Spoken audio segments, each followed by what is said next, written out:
okay? Something about that comes into play. For some of you, and remember this is for Gemini, Sun, Moon, and Rising, you guys. If these messages don't make sense, then always watch your Moon and Rising anyway. I have a favorite reader on YouTube. I'm reading these cards straight up. And I listened to the video for my sun sign for October, and it really didn't resonate at all. And I was so surprised. I mean, that happens every so often. Because, like Gemini, not every Gemini is born on the same day, the same minute, same month. Some of you guys are, end of May, and some of you are June. So, just remember that, okay? And also, too, one more thing. We have a new moon on October 19th. This is in the sign of Libra. This is all about relationships, whether it's business, whether it's romantic. It's about creative thinking in your relationships. Collaboration, big time, you guys, okay? And then also Jupiter moved from the first house in Libra to Scorpio for a year. And this Scorpio represents mysticism and unseen forces and the secrets of life. So that's all going to be coming about in this next year. It's going to be an interesting year. I truly feel so. Let's go on to your reading. Okay, so Gemini, I love these first two cards for you guys. The Ace of Cups, of course, is one of my favorite. This represents happy heart, love, love brimming over, peace and joy, divine blessings. This can be in the romantic part. This can be a love relationship. It can mean that you're just bounding with joy about something that you're doing that's just making your heart happy. I mean, just joyfulness. And speaking of heart, I keep going back to the physicality, you guys. Do all the right things. Exercise, but don't over-exercise. I keep getting your health. So not bad. It's more like maintaining is what I'm getting around Gemini. Smoking too much if you smoke. You can't tell anyone to quit smoking or drinking, but I'm getting smoking more than drinking. But anyway, well, this is about love. Your cup runneth over. It's very watery. It also can represent a Pisces, Scorpio, or Cancer, sun, moon, or rising. That there's new beginnings with a person that's one of these three signs. This is very emotional, happy, joyous, or this could be one of your rising or moon signs. So put in the comments below. Next to this, we have the King of Wands. And the King of Wands is facing this cup. Feel like, and I'll ask my my pendulum, but I'm really feeling like this King of Wands with the fire and the water, there's a real balance to all of this. This represents the king as a master of his creativity and his passion of life, his work in life. He could be a great producer, TV writer, what do I want to say, playwright. He's very creative in his business thinking. And the kings don't have to be he's. They oftentimes are, but remember, these cards are not that gender specific. This can be a woman. But they've not like the queen who channels that type of thing. The king has mastered this. Here's the lion. So he's passionate about his work. So there's some nice work and love flow going on for you this second part of October, which is really a breath of fresh air because the last two signs I've done, November was the better. I shouldn't say better. Nothing's better. Life is not perfect. And when I turn over these two cards, I looked at them and anyway, life is not perfect. We need those challenges in life to help us grow. Yada, yada, yada, yada. We hear this all the time, but it is a truism. Okay, so when I turned over these cards, and it was apropos for the moment of you guys, The Devil card, which to me, of course, means transition. Okay, this does not mean, there's some odd spirit in your house. And I mean, if any of you feel like you do, then, get a clearing. But I'm not first and foremost getting that. And again, I don't even want to get into that sort of thing because it's just, the spiritual side of life to me is a very loving side of life. All right. This card normally indicates feeling bound, some bondage within a job. Say you're in a job and it pays, but you just don't like it. It's paying the bills, but it's like you're bound to it. It's interesting too. This card represents addictions, smoking too much, drinking too much, shopping too much. And I was talking about your health earlier and some of those types of things. So I think this could be sort of a theme for some of you Geminis. And again, Gemini Sun, Moon, or Rising. My Gemini is Moon, so I'm paying attention. Or not. And if you're not in any of that, then it could be a relationship easily. If you feel like the relationship, because it comes under this love, this peace, this beautiful love of Ace of Cups, and then it's like, boom, here comes this card of feeling bound. So there may have been you may have met someone or you're feeling good about someone in a relationship, and then you're thinking, maybe this is not exactly what I think it is. Maybe I still need my freedom.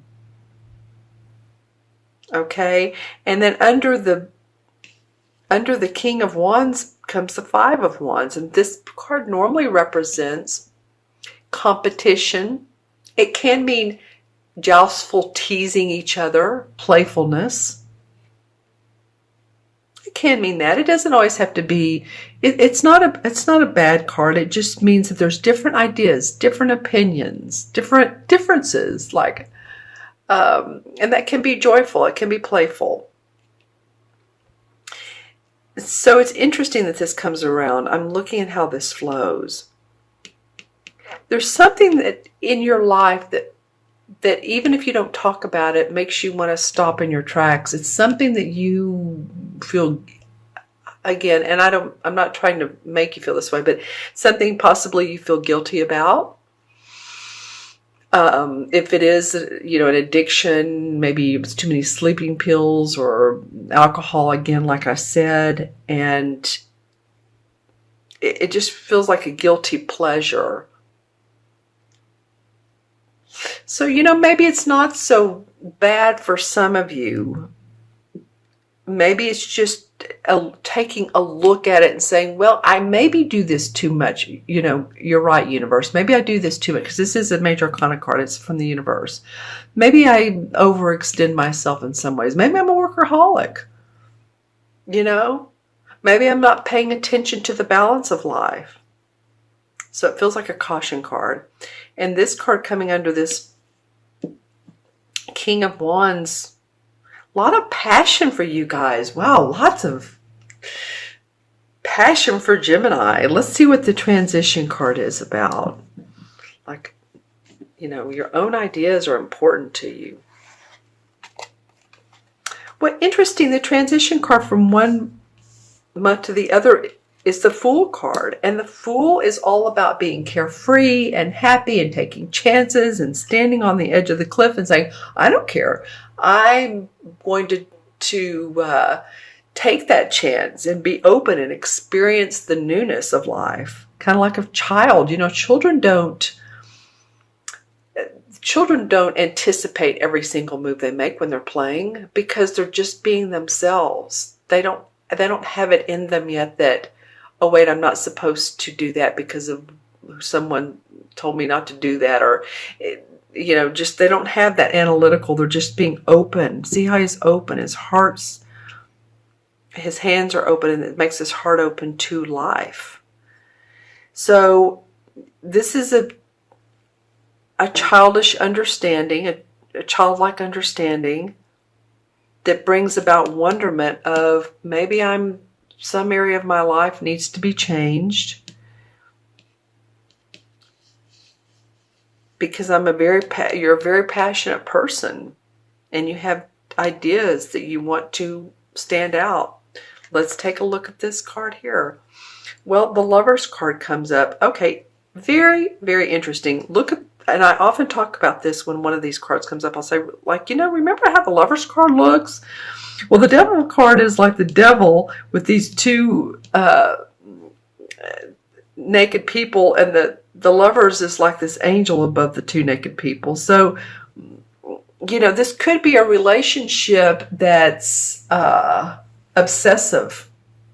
Maybe it's an obsessive relationship and you're like, bam, you're together and it's bliss and harmony and joy, and there's like fighting after that. So the Lover's card comes out saying, just balance. Look how similar this is. If these two have chains and these two have love and they're both naked. They're all naked. Okay. All right, my friends, let me look into my crystal. Interesting reading. I'll add up the numbers in a minute, but I just think that's so fascinating. Okay, so let's see what the crystal that was rolling around so much wanted to say. Okay, this is for mid-October through mid-November. Any of you guys that are afraid of insects, particularly spiders,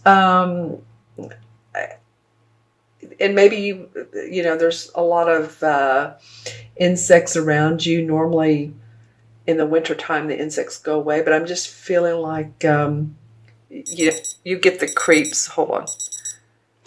It just feels, maybe if you go on a camping trip and you're in a cabin, you just kind of get the creeps when you see a spider. A lot of people do.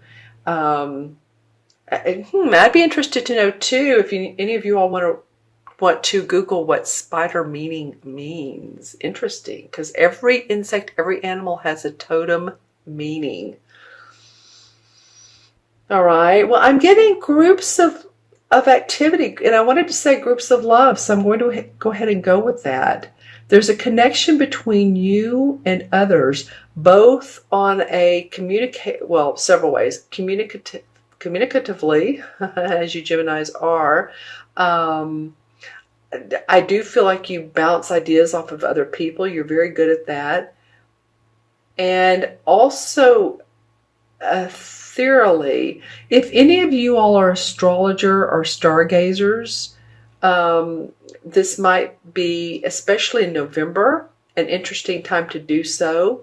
I know the Pleiades, I believe, interesting, I believe are able to be seen, the Pleiades star system, the seven sisters, as you will, in November through March. Okay. Here I go again. I'm seeing people working out. They have on shorts, but it's just showing me that they are working out with either a group of people. They have their hands in the air. It's like they're doing cardiovascular. There's something about your health, Gemini. The universe wants you to pay attention to it and get that bodily fluids, get that, your heart, everything moving, not sitting too much. Okay. Let's see what else. That's interesting. How do I describe that? Old structures, not quite pyramids, but any of you all that are interested in architecture, in historical homes, that comes up for some of you. And then the people working out again. So you all please leave any comments below if any of these messages, whether they're from the cards or from the crystal, align with you. Okay, lots of it's a blue-green. Teal to me represents peace. And, well, this really wants to roll. And this dove would represent that. So balance of peace and harmony in your life. Okay, let's add up the cards. So we have 1, 2, 0. So 1, 2. 15 is 17 and 5. 17 and 5 is 22. And 22 is a master number in numerology. 22 life paths, if your life path is 22, that's your birthday added up, or if you're born on the 22nd, you are so good at connecting other people. Man, you are a major player. You know how to connect others. You're a master builder. You know how to make things happen. And it's because you have this tendency to be peaceful and diplomatic with others. And you'll say, hey, come on, what if we combine this and this together, and we could all go on the same trip, and you just start planning out things. So anyway, that's what the 2 represents, is master building. The 22 in the major arcana, dun, dun, dun, dun, is the last card, which is the World card. Don't you love it? No, I'm sorry. I apologize. There is no 22. 21 is the World card. So there is no 22. So we'll do, I keep wanting to do 2 10s, but we can't. We'll do 4. And 4 came up in the last reading as the major arcana card. 4 is the Emperor. The Emperor is the archetypal father, judge, priest, a boss, a leader. He also represents the sign of Capricorn. So if you all have any Capricorns, which would be end of December through January 23rd, something like that, birthdays, then leave some comments below, all right? Because this person can be in spirit as an archetypal father, if your father has passed over, or someone who might be like a guide to you, a spirit guide who gives you support, guidance, creativity, information.